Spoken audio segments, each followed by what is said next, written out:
Hello, എൻ്റെ ഒരു സൺഡേയിലെ cooking പരിപാടികളൊക്കെ കണ്ടാലോ? എല്ലാ സൺഡേയ്സിലും എൻ്റെ 2 സിബ്ലിങ്സും പുരയിലുണ്ടാവും. വീക്കെൻഡ്സ് ആകുമ്പോൾ വരും. നാളെ മൺഡേ രണ്ടാളും ഉണ്ടാവില്ല. അപ്പം ഇന്ന് സൺഡേയ്സിൽ എന്തെങ്കിലും ഒരു സ്പെഷ്യൽ ഡിഷ് ഉണ്ടാക്കലുണ്ട്. രാവിലെ തന്നെ ഞാൻ ഫസ്റ്റ് ചെയ്യുന്ന ഒരു കാര്യം എന്ന് പറഞ്ഞാൽ ലൂക്ക് വാം വാട്ടർ ഞാൻ കുടിക്കാൻ ശ്രമിക്കലുണ്ട്.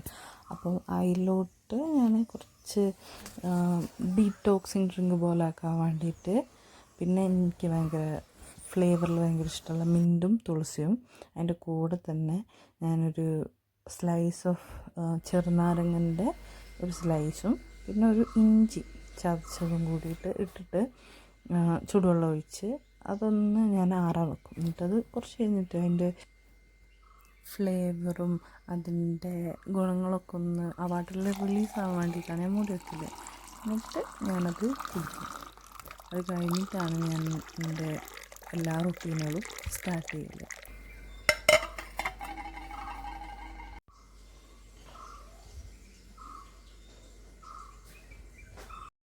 രാവിലത്തെ ബ്രേക്ക്ഫാസ്റ്റിനുള്ള കറി ഉണ്ടാക്കിയത് ചെറുപയറാണ്.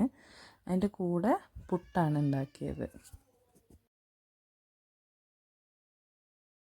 ചെറുപയർ കറിക്കുള്ളത് അടുപ്പത്ത് വെച്ചിട്ട് പുട്ടിന് വേണ്ടിയിട്ടുള്ള പൊടി ഞാൻ വെള്ളം ഉപ്പൊക്കെ ഇട്ട് കുഴച്ച് വെച്ച്, പിന്നെ ഞാൻ പുട്ടിന് വേണ്ടിയിട്ടുള്ള തേങ്ങ പൊതിച്ച്, പിന്നെ ആവശ്യത്തിന് വേണ്ടി എക്സ്ട്രാ ഉള്ള തേങ്ങ ഞാൻ പൊതിച്ചിട്ടുണ്ടായി. പിന്നെയും വന്ന് പൊതിക്കാൻ കഴിയാത്തത് കൊണ്ട്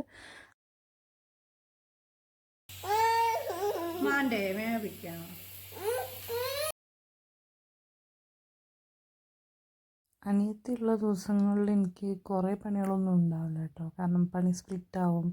കൂടുതലും പാത്രങ്ങളൊക്കെ ഓള് തന്നെ കേൾക്കും, ക്ലീനിങ്ങൊക്കെ ഓള് ചെയ്തോളൂ. അങ്ങനെ പുട്ടും റെഡിയായി. ചെറുപയർ കറി നമ്മൾ തൂമിക്കുകയും ചെയ്ത് കഴിഞ്ഞ് അധികം സ്പൈസി ഒന്നും അല്ലാത്തൊരു ചെറുപയർ കറിയും പുട്ടുമാണ്.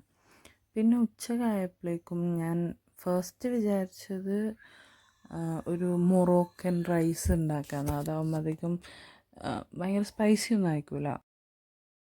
അങ്ങനെ അതിൻ്റെ പ്ലാനൊക്കെ ചെയ്ത് അതിന് വേണ്ടിയുള്ള അരിയിട്ട് ബാക്കി അതിന് വേണ്ടിയുള്ള സാധനങ്ങളൊക്കെ വെള്ളത്തിലിട്ട് വെച്ച്, അപ്പോൾ എന്നിട്ട് ഞാൻ അനിയത്തിനോട് പറഞ്ഞു എന്നാൽ ഞാനിത് ഉണ്ടാക്കുകയാണ് പറഞ്ഞപ്പോൾ പറഞ്ഞു എപ്പോഴും ഇത് തന്നെയല്ലേ ഉണ്ടാക്കല്. കാരണം ഞാനൊരു 2-3 വട്ടമായി അടുപ്പിച്ചിട്ട് അധികം ഇങ്ങനെ സ്പൈസും കാര്യങ്ങളൊന്നും ഇല്ലാത്തത് കൊണ്ടും അധികം ഓയിലൊന്നും അതിന് നമ്മൾ യൂസ് ചെയ്യണ്ട, അതുകൊണ്ട് ഞാനത്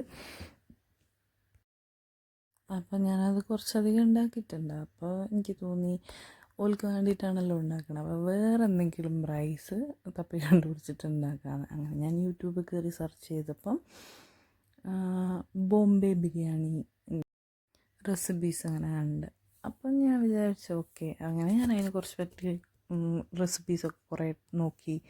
അങ്ങനെ ഞാൻ തീരുമാനിച്ചു ഓക്കെ ഫൈനൽ ബോംബെ ബിരിയാണി ഉണ്ടാക്കാമെന്ന്.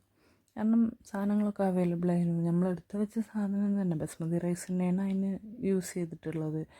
അപ്പോൾ ഞാനങ്ങനെ ഇന്ന് ഉച്ചക്ക് ബോംബെ ബിരിയാണി ഉണ്ടാക്കി.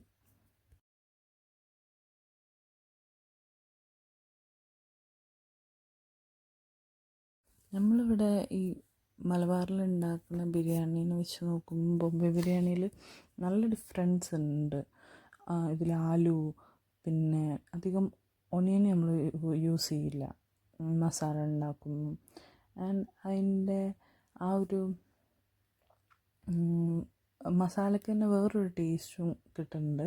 പിന്നെ ആണെങ്കിൽ ഞാൻ ഇവിടുത്തെ ബിരിയാണി മസാലയാണ് യൂസ് ചെയ്തത്. ഇനി ബോംബെയിലൊക്കെ നോർത്ത് ഇന്ത്യൻ ഭാഗത്ത് വേറെ ഇതിനൊക്കെ മസാല ഉണ്ടോ എന്നൊന്നും അറിയില്ല. എന്നിട്ടും വേറൊരു ടേസ്റ്റ് തന്നെയായിരുന്നു.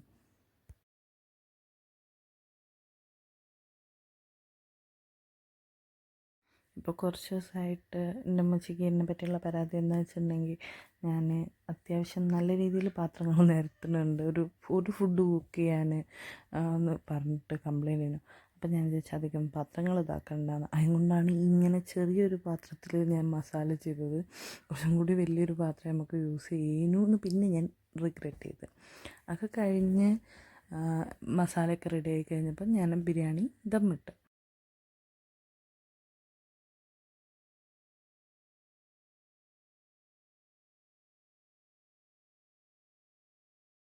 ദമ്മ് പൊട്ടിച്ചപ്പം വേറൊരു സ്മെല്ല്, നല്ലൊരു ടേസ്റ്റി സ്മെല്ല് നമുക്ക് ഫീൽ ചെയ്യുന്നു കേട്ടോ. പിന്നെ മിക്സൊക്കെ ചെയ്തപ്പോൾ അധികം സ്പൈസി ഒന്നും അല്ല കേട്ടോ. ഞാനിതിൽ യൂസ് ചെയ്തത് യോഗേർട്ടിൻ്റെ മാരിനേഷനാണ് മസാലയ്ക്ക് വേണ്ടിയിട്ട്. അതുകൊണ്ട് അധികം സ്പൈസി അല്ല. ഇതേ ബോംബെ ബിരിയാണി സ്പൈസിയിലും അവൈലബിൾ ആണ്. അങ്ങനെ ഞങ്ങൾ ഉച്ചയ്ക്ക് നല്ല ബോംബെ ബിരിയാണി കഴിച്ചു.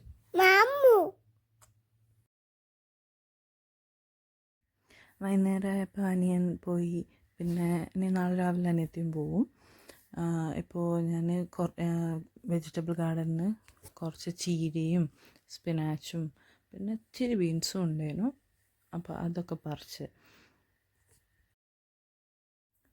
അങ്ങനെ ഉച്ചക്കത്തെ ഭക്ഷണം കഴിച്ചിട്ട് അനിയൻ പോയിട്ടുണ്ടായിരുന്നു. അപ്പോൾ നാളത്തേക്ക് അപ്പോൾ അനിയത്തിക്ക് ഇത് ലഞ്ചിന് കൊടുത്തു. നാളത്തേക്ക് ലഞ്ച് വേണം. അപ്പോൾ നാളെ ഇനിയിപ്പം ഇതൊക്കെ മുറിക്കാനൊക്കെയുള്ള മടി കാരണം ഞാൻ അമ്മച്ചിനോട് പറഞ്ഞ് അത് അരിഞ്ഞ് വെച്ചാളെ ഉണ്ടാക്കി വെക്കാമെന്നു പറഞ്ഞിന്. പിന്നെ അമ്മച്ചി പറഞ്ഞു അത് ഫ്രിഡ്ജിൽ കയറ്റിക്കോ അരിഞ്ഞിട്ട്. അപ്പം ഞാൻ എന്ത് ചെയ്തു, അതെല്ലാം അരിഞ്ഞ് ഫ്രിഡ്ജിലേക്ക് കയറ്റി. പിന്നെ രാത്രിയിൽ ഞാൻ ഗോതമ്പ് ദോശയും മുട്ട ചട്നിയാണ് ഉണ്ടാക്കിയത്. അതിൻ്റെ വീഡിയോ ഞാൻ എടുത്തിട്ടില്ല. നല്ല രസമുണ്ടായിരുന്നു. അങ്ങനെ അതും കഴിച്ചിട്ട് അങ്ങനെ സൺഡേയിലെ കുക്കിംഗ് പരിപാടികളൊക്കെ കഴിഞ്ഞു. ലോങ് വീഡിയോ ആയിട്ട് ബോംബെ ബിരിയാണീൻ്റെ റെസിപ്പി ഞാൻ ഇടുന്നുണ്ട്.